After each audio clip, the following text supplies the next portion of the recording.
Namaste.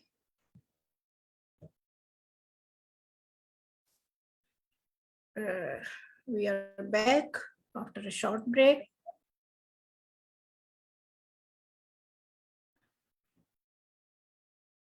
And Mr. Anand Verma ji is here with us to discuss Hindu comparative religion, Hindu view of other religions, Dharma versus religious dogma. So I would like to invite him, please, Dr. Shri Verma ji. Yes, let me. जी आपका we welcome you, Anand Verma ji. Namaskar ji, thank you very much for giving this opportunity. This is our session number 4, last session of the day and last session of the week, first week. It's a 2 weeks summer program being organized by Hindu Heritage Foundation of America. And we have another week starting from Monday. So 4 sessions each day. So yours is the last first week. So आप पूर्णाहुति करने वाले हैं first week की आज. बहुत बढ़िया, thank you जी. स्वागत है आपका.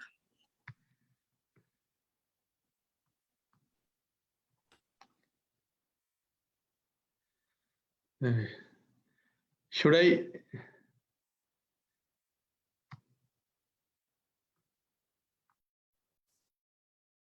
जी, please continue. It's Yes. The dais is yours now. Yes, please. Yes. My screen is visible? Right, exactly. It is. Yes, yes. Thank you very much, first of all, for giving this opportunity, Kavita ji. And the fantastic topic, the comparative understanding of the religions. Let me start with this.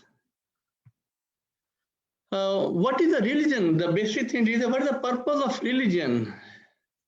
The purpose of religion and law is to control the society, to regulate the society, to build the character of the society, of the area. That's the fundamental reason of the religion or the law. Now we have the whole world. There are only two, we can divide the religions into 2 categories. One is that Dharmic religions, those are very much originated in India subcontinent. It includes all Hinduism, Buddhism, Jainism, and Sikhism. Basically, the Sanatan Parampara.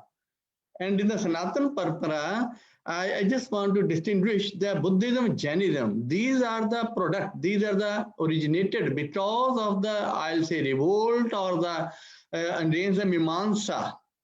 The sacrifice sort of the practices under the Mimamsa philosophy, Kshatriya used to do that. Killing of animals and all sacrifice. And these both, Buddhism and Jainism, Mahavira and Buddha, both were Christians, Christian. They were both Kshatriyas. They were the princes. And they wanted that this sacrifices for the boons should be discontinued. And Sikhism is a challenge to the social structure of that age. That is the basic, and also Mimamsa, that rise of Sikhism is due to that reason. And another branch of religion in the world level is the Abrahamic religions. Those are originated in the Middle East. That includes Abraham is the father of all the 3 religions, maybe Christianity, Judaism, and Islam. And now, before I start, I took these 3 aspects to differentiate between the religions. The first is this ecology, how the ecology affects the nature of the human being. Not human being, all the flora and fauna of that area, how that nature is influenced by the ecology. Like, for example, if I'm in America, anybody can identify me that you are from Asia. Even this geography has effect on the body of the human being as well. We can easily identify, oh, this man is from China, The body structure developed according to that sort of a that ecology effect of that long time ecology effect of those areas, weathers, and all that. And then under these four categories, I'll discuss it, and it will. I hope I will finish in 40-45 minutes. Now, before I start, I just want to about this our world forest culture. What is the Maslow theory? A little bit I'll discuss. Just giving an overview, Maslow hierarchy of needs. How the needs are, if you are having the one need, how you will behave, and then after that needs are fulfilled, how that you will behave, and ultimately starting from the physiological needs to ultimately to the self-actualization. This is how the progressive things are going on happening with the needs related things. Now, ecology. Ecology, we are saying there are some, what is the forest ecology and what is the desert ecology? How the desert, how the people behave there, how the animals behave there. And there's a lot of food, abundance of food in forest culture, forest, water. There's no problem of water. Weather is very friendly. Flora and fauna, evergreen plants, animals, all different type of animals, reptiles, or all fish, colorful flies are there. All are living in a very symbiotic relationship between each other. Whereas in deserts, there is a scarcity of food and water. There is no water, there is a very less food, and the weather is very harsh. Sometimes temperature, now recently I was reading the temperature gone up to 120 degrees Fahrenheit. And they have to artificial rain, I think that is in UAE. Recently I was reading the newspaper. So harsh weather is there. And according to the flora and fauna, xerophytic plants are there. They are just annuals. And animals are also, most of animals are nocturnal. They cannot bear the heat of the sun in the morning times. And the nature of people is nomadic. They keep on moving because of the search for food and water. And survival of self is the main concern over there. How to survive needs. Abrahamic religions are born in deserts. All three are born in Middle East. And the Dharmic religions are born in India. That's all forest environment. Now, how the nature and needs interact with each other. No struggle for the basic needs. In forest, there is no struggle for the basic need. You have enough water, you have enough food, and everything is there. There is nothing to worry for that. Once the basic needs are over, as per the Maslow theory, if you have the complete needs, the basic needs, physiological need and safety needs are fulfilled, then what you will do? Certainly you will think something more than that. And from that, basic question starts arising, and these all Dharmic religions started looking for those subtle answers to these subtle phenomena of the life. Who am I? What is the purpose of my life? What after death? And all that sort of a questioning start arising, and people keep on researching all those issues. Those are the little bit higher, subtle issues, I'll say.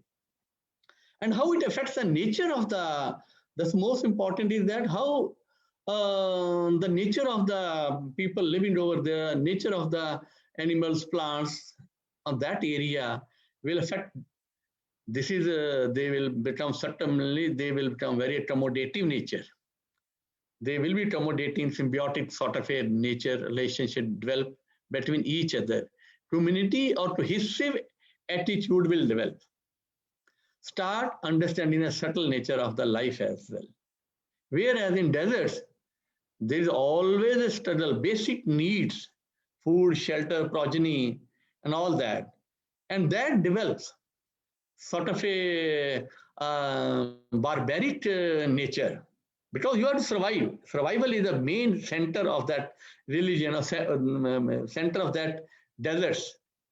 And self certainly rides over the community living. Self is always priority. Who am I to survive? Thinking is totally focused on gross level. There's nothing on the state, on the level of subtle level.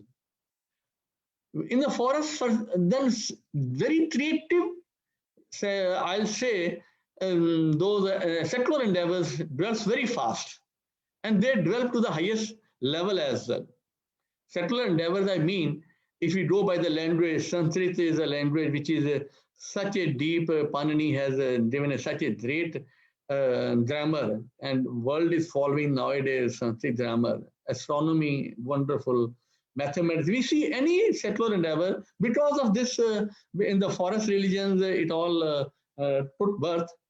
There's no higher needs are become the basic needs after those fulfilling those basic needs of the food and all that, and that is very much visible even today.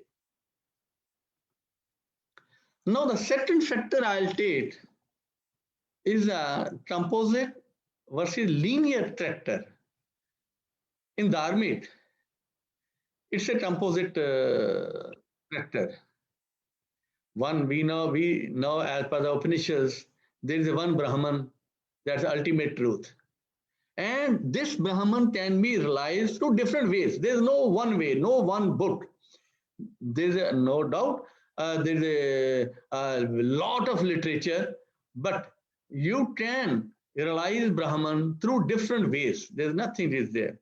And second is Vedic literature. Vedic literature divided into two parts only. Shrutis are there, Vedas, which are the word of God, and those are unchangeable. Those will not be changed. But Smritis are the sort of commentaries on those fundamental truths, and those are certainly with the time, place, and context keep on changing, keep on revising. This is the beauty of that Shruti and Smritis. Now with this, we develop a very flexible and accommodating nature. Like a tree, I'll give an example, like a tree, if it has many branches, it is fully grown tree, and it is just like a canopy. You see, they are very, very much flexible. They will certainly survive the winds, survive the storms, and all that, because of their shape and dimensions, all around the dimensions. Similarly, that this is the Dharmic religions are. Whereas in Abrahamic religions, these are linear, one path to realize, to not realize, there is no realization of God, just to see the godliness or that one God, that is only through one book, one messenger, and it is with the mercy of the God only. You have no direct relation with the God. It is only through the messenger. Either it is a Jesus, or maybe Muhammad, or Moses, or any other. These are the three messengers, only through which you can certainly have the blessing, the mercy of the God, Allah, or Father, and all that. And with this, what happens? In comparative to the Dharmic religions, they developed a very rigid nature. A plant standing erect, certainly it is very rigid. It cannot be accommodating to others. That's the character of the followers of that particular area or Abrahamic religions. This composite versus linear, this is the character of flexibility and rigidity. Now we come to that, this is,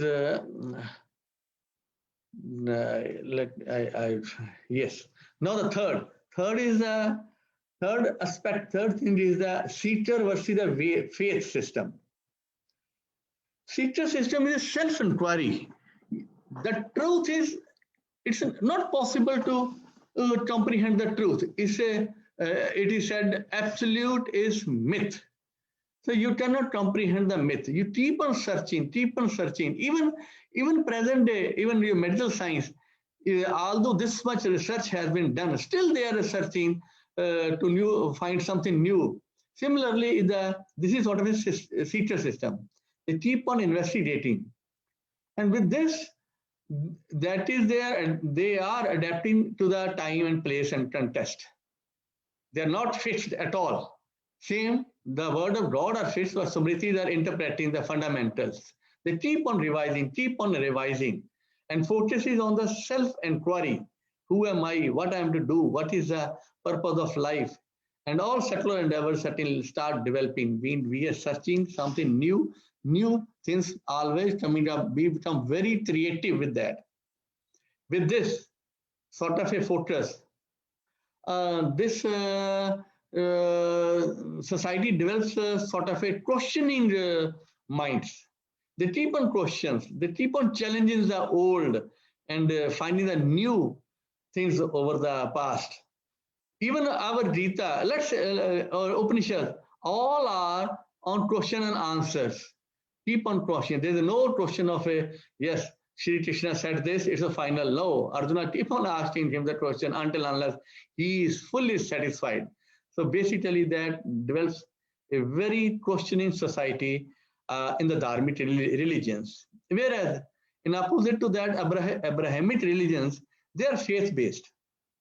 And faith does not inquire into whether it's a true or false. There is no question of true or false in the faith.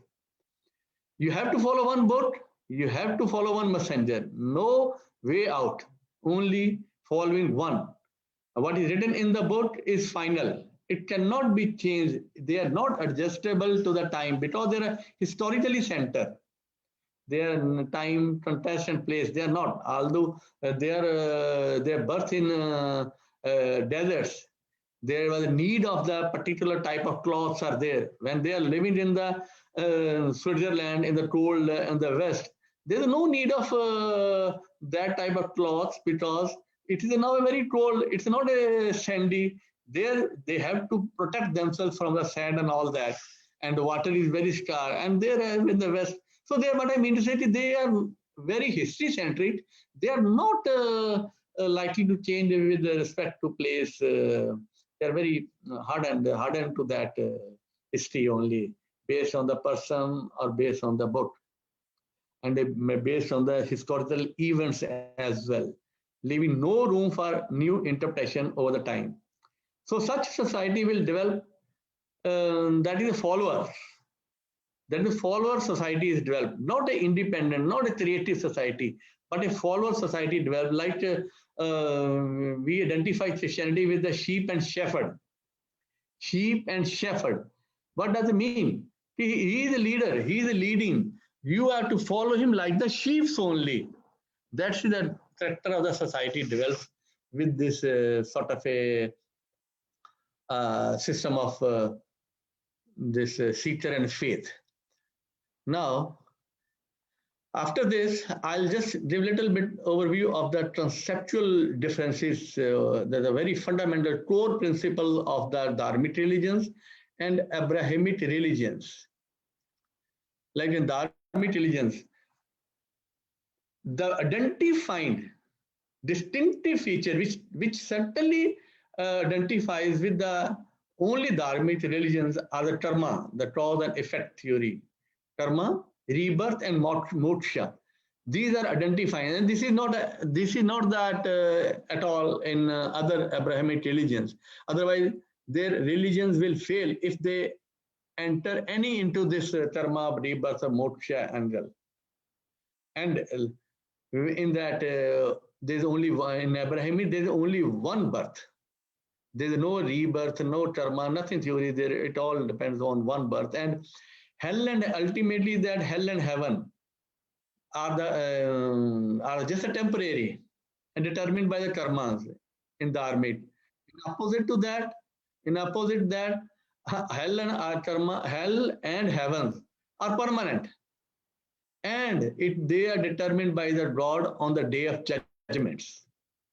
It is one thing is very popular now. Everybody we are using it. Hindus are also using it without understanding that. I just want to touch little bit of that. We whenever any Hindu or Sikh or other Dharmic religion person dies, we keep on writing RIP, RIP, RIP, rest in peace, rest in peace. And we are just doing and are we doing a prayer which is compatible with the Dharmic religion or not? We are anti, our wish is anti to the, this is a dead Atma, dead person. RIP means rest in peace. It is a very much concept of Abrahamic religion only, because when they will die, their body will certainly will be put under the earth, and they say the Atma, that not the soul should stay with this body, because at the time of when the time of judgments, this body will the same soul will come up again.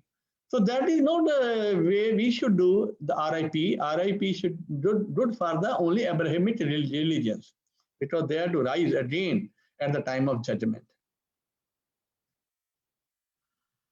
Then this is very important. This is my very favorite. Life is one. Even in Sikhism, I am born and brought up in Punjab and very close to Sikhism. As we say in Gita, tan tan mein Bhagwan hai. Similarly, Sikhism also says that Jyot, the light is same in everyone. It animal, even the from amoeba to the human being, there is only light Atma in everyone. Whereas Abrahamic religions, they divide the humanity. Leave aside the animals, plants, and all that. Leave aside. They say there are two different kafirs and infidel, kafir or infidel or the believers. They divide the society into two. We say it is one. Oneness is prevailing all over. And the most important is that both are monotheistic, Dharmic and Abrahamic. What is the difference between these monotheism of Dharmic religions and the monotheism of the Abrahamic religion? What is the difference? Both are said these are monotheistic. Like we say the Brahman is one, he is the ultimate creator. They say Allah is creator or the Father is the creator. Then what is the difference between that oneness? In monotheism of Hinduism, rather it is a monistic, appropriate word, creator and creation are the same. They are not two different things. He is within you and he is everywhere. You have a direct relation with the creator. Creation has a direct relation with the creator. But this is not in monotheism of Abrahamic religion. This is important to understand. This is not that. They say God is separate from his creation. They are not the same. He is above the seven skies. He somewhere is not can be met anywhere on this earth or any other planet, but he is living on the seventh sky. Have no direct communication with the God. You don't have any communication. It is only you can get all the instructions of the God through the prophet only. That's it. Nothing is direct relation or anything with the Allah or with the God. These are two different things. And last, this is a distinctive feature of the Christianity. I'll just little bit view of that sinner philosophy. Whereas we are born in Dharmic traditions, we think we are born as Sat Chitanand, pure form of the God. We are born. Whereas there the basis starts from that you are a sinner.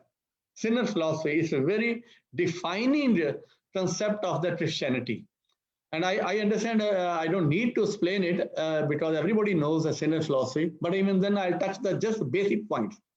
This is Adam and Eve. They committed a sin by eating a fruit which was forbidden by the Father or by the God. And then they were cursed. Curse was there, you will be will be in the hell. Your all progeny will be in the hell. All progeny will suffer for this reason, for your this committing of this sin. Then ultimately, God realized it is why the whole community, the progeny should suffer. He did something wrong. He wanted to correct that. He sent the Jesus, son of the God. But again, Jesus was not born through the male and female union. Had he been born through the male and female union, then certainly he must have been sinner. And how that sinner will then correct that mistake? No, there was no chance. Then he devised that he will born through the Virgin Mary. That's why the virgin birth of Jesus is there, because otherwise he could not have done justice to the this curse. How to remove the effect of the curse? Not possible. That's why it is a Mary, Virgin marriage. This is starting main thing is that the basic Christianity is that you are born as a sinner, and it's only possible if you will you can get out of the sinner sin if you commit your sin before the and seek the mercy of the Jesus. It's the only way out. There's no way out for the to get out of this punishment of the sin which is committed by the forefather, that's Adam and Eve. That's a defining character of the Christianity. Now, next is that in Dharmic religions, there is always a tradition of debate. Always. The most very important debate which is available on YouTube, I just seen on the YouTube and read as well, the Mimamsa versus Advaita theory. Mandan Mishra and Shankaracharya debate.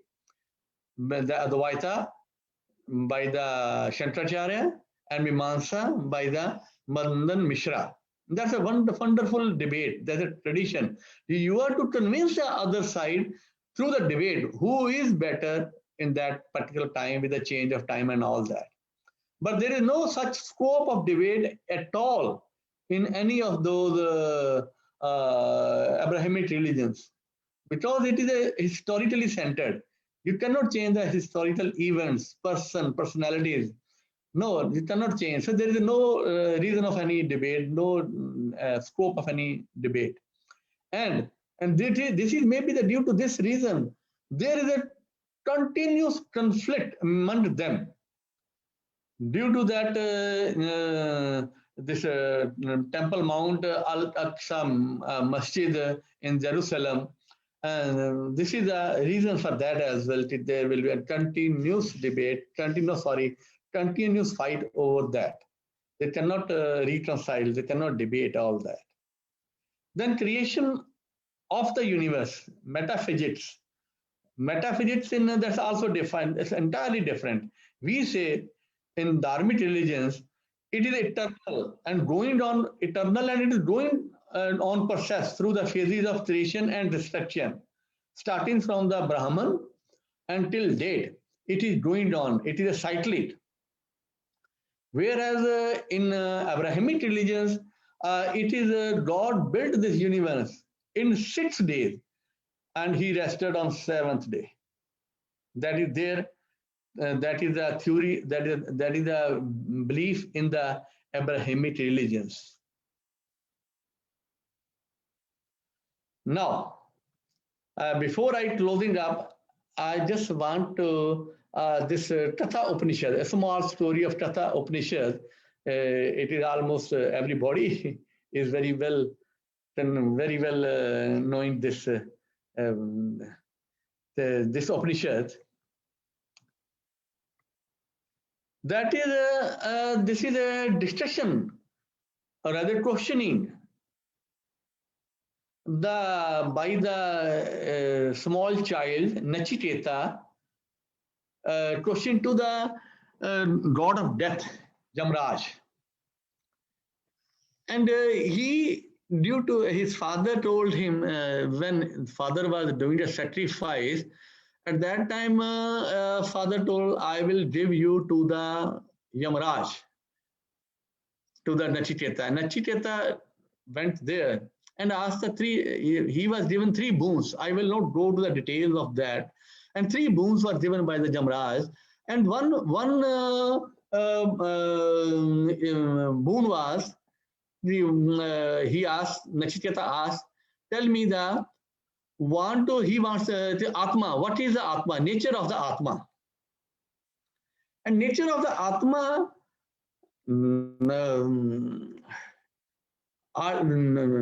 Jamaraj, god of death, he told him, don't ask this question because this question is very difficult, and even the angels, Devtas are asking this question, what after death? Don't ask this question. You can have anything in alternative to that bone. He offered him sons and grandsons who will live 100 years. Very important thing this is, see that. Herd of cattle, horses, elephants, gold, silver, any amount. He offered beautiful women, rarely seen on the earth, skilled in music to attend Nachiketa. See, this is all gross level, all beautiful, our materialistic thing cannot be more than that. Our offered in alternative to that answer to that question, but nature of the Atma. Atma is mean that is very subtle, element in the life. And he denied, Nachiketa denied this offer. He said these are, very reason he did, these are all earthly pleasures and are transient.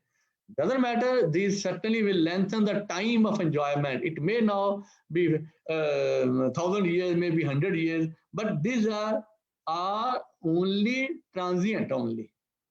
Now, you try to relate it with let it relate with the Abrahamic religions. There, the ultimate goal is the heaven. And what is there in the heaven? What is the definition of their heaven?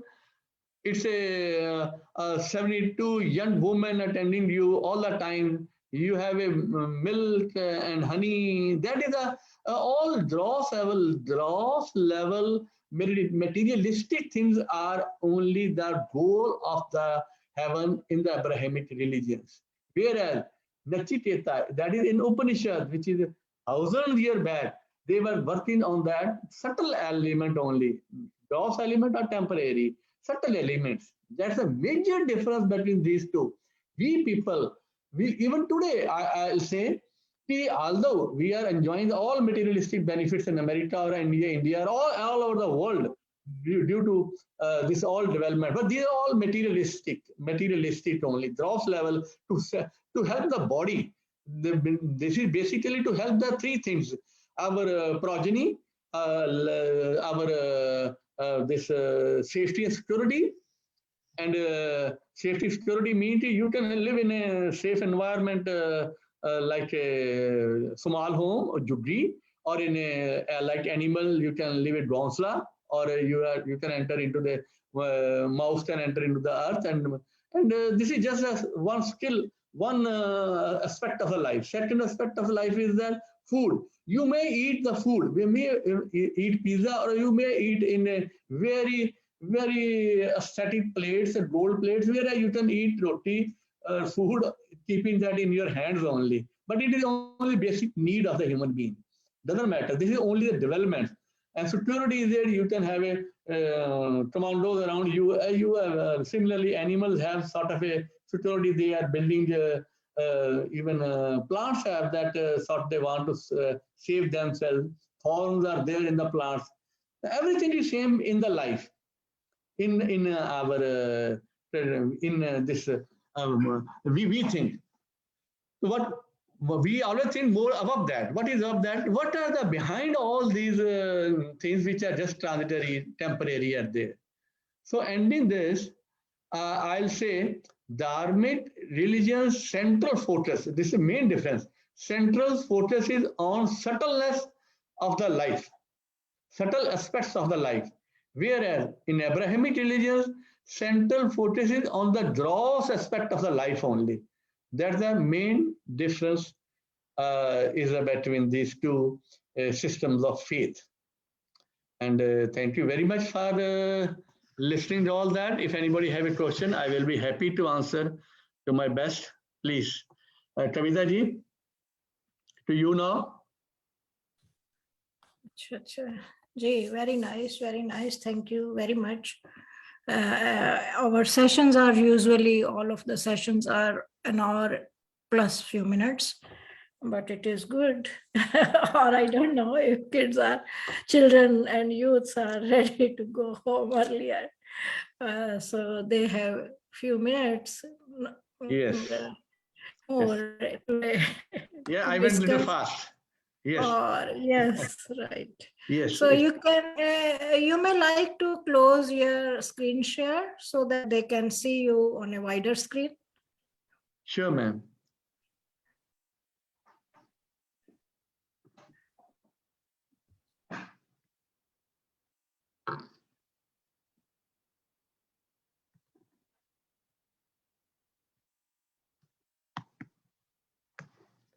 Yes, ma'am. Yes.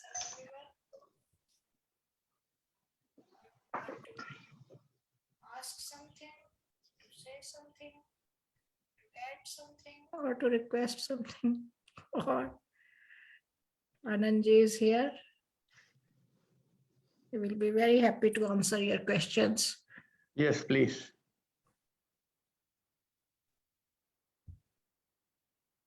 It's basically, Yes, beta. it's basically just like Abrahamic and Dharmic religions are opposite of each other because they give different aspects of each other. Yes, this is, as I said earlier, the society, the basic purpose of religion is that to how to control the society, to regulate the society. So that ecology or the different aspects certainly have the influence on that society. That's made a difference. Oh, okay. Thank you. Others?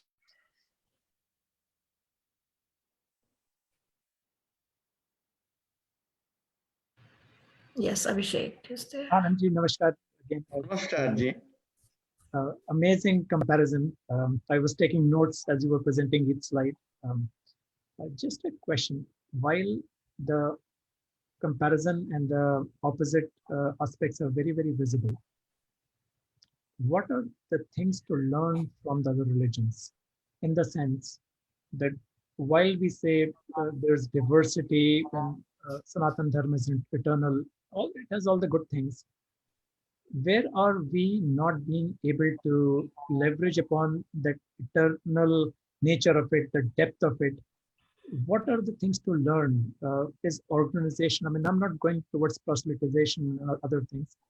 Is organization, or what are the things for us to also grasp? I mean, one of the things that is said is that, look, there are copies of Bible that are available in Tamil and so on and so forth, right? All different languages.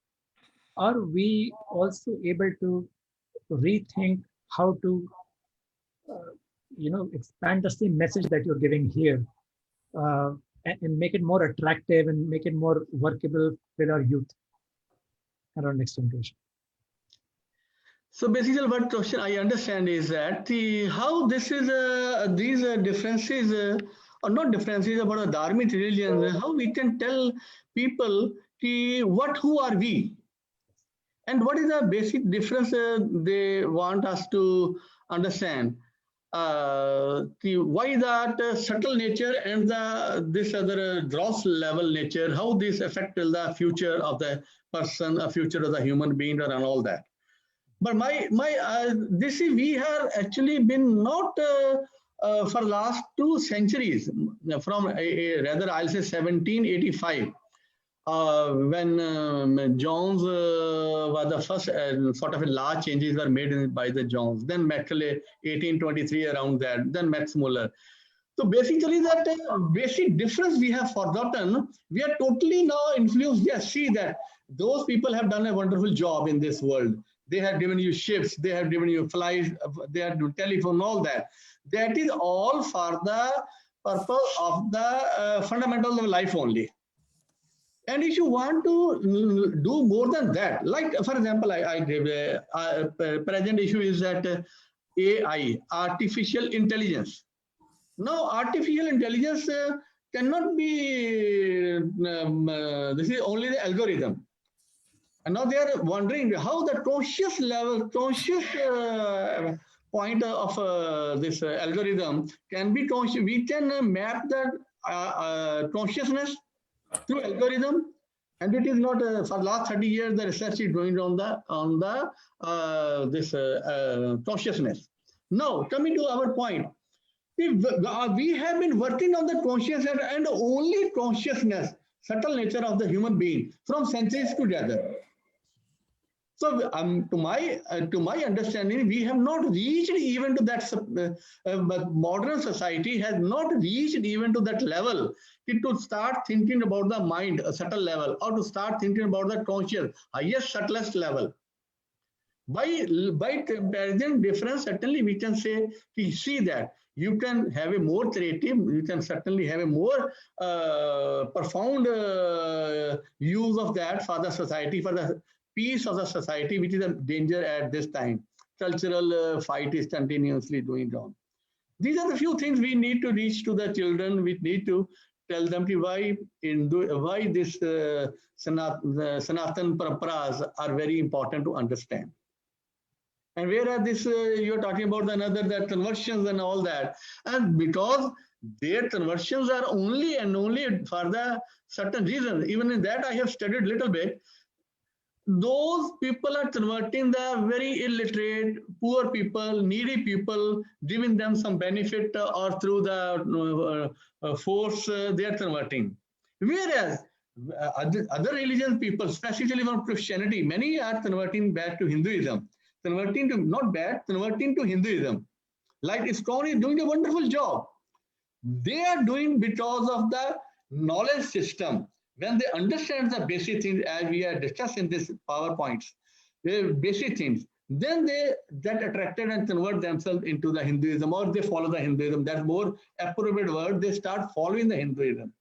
And we should make these all things to the public so that they can make a better decision or well-informed decision. That was the purpose, I think.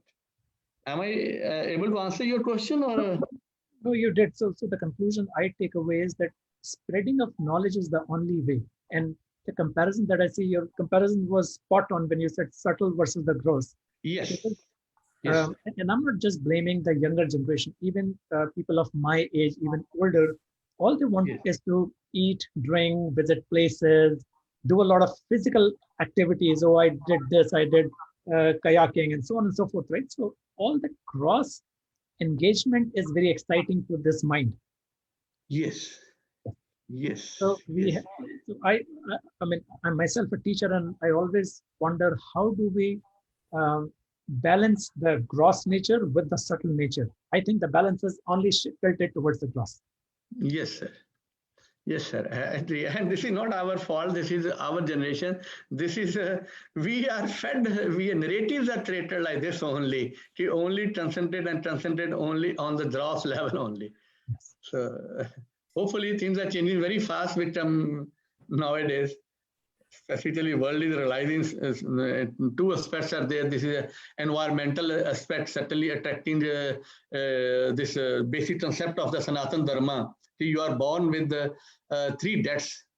This concept is now becoming very popular. Though 3 deaths are deaths towards the rishis, deaths towards the ancestors, and death towards the devtas. And the environment is very much related with the deaths with the devtas, as per our 3 deaths theory, 3 death concept. Our life is all dependent upon the 5 elements. We must take care of the 5 elements. We are stones as well as rivers and all that we worship. Worship is not the question. Question is how to make a symbiotic relation between these elements which are giving birth to the life. So exploiting versus appropriate real use of these now have become a. What I understand, if I am reading a little bit more, researching on that, things are changing, and it's changing very fast to understand the conceptual understanding of this Sanatana Dharma. Yes. And Dhanyavad for your effort, Anand. yes, these efforts are now because of the media, social media, and because of the Zoom and Kavita ji and Verma ji, Rajiv Verma ji, many people are now taking head on. They are spreading this knowledge. They're taking this Rajiv Malhotra. I am very fan of Rajiv Malhotra. Being different is a book which is giving very deep understanding of that. What is the difference and why should we know the difference?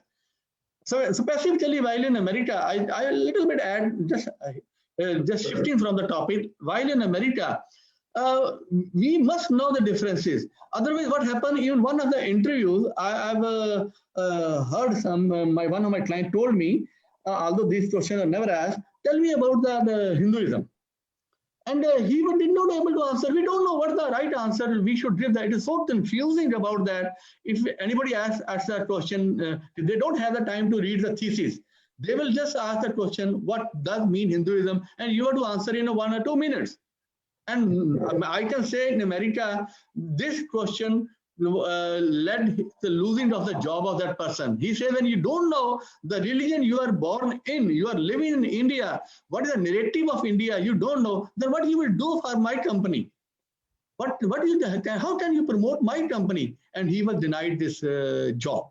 So basically, this is very important for the children as well, to understand the fundamental differences. It will give them a confidence, and it will also give the sort of a right response to the right person for the right equation as well. Great example, Anand. Yes, sir. Yes, sir. Just one request, the material that you shared, can that be made available? Sure. I can send anytime I can send it. You can write down your email ID here, Abhishek ji. Sure. So Anand ji will note down that, or you can take Anand ji's ID otherwise. Yes, Anand ji, that might be. write Sure. down your ID in the chat box. Yes, ma'am. Yes, I can.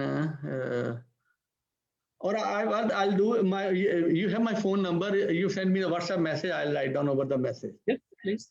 Yes, that will be easier for me. I'm ready if you are. Yes, very friendly. I do admit here. See, I am not a technical IT person. I am very much illiterate about that. My wife helps me in all that. Yes, I'm very. My granddaughter, she is just 4 years old. Rather, she is a better teacher. She teaches me. Okay. So, Manisha, do you have a question? No, I just heard my video on. Okay. So, anyone else?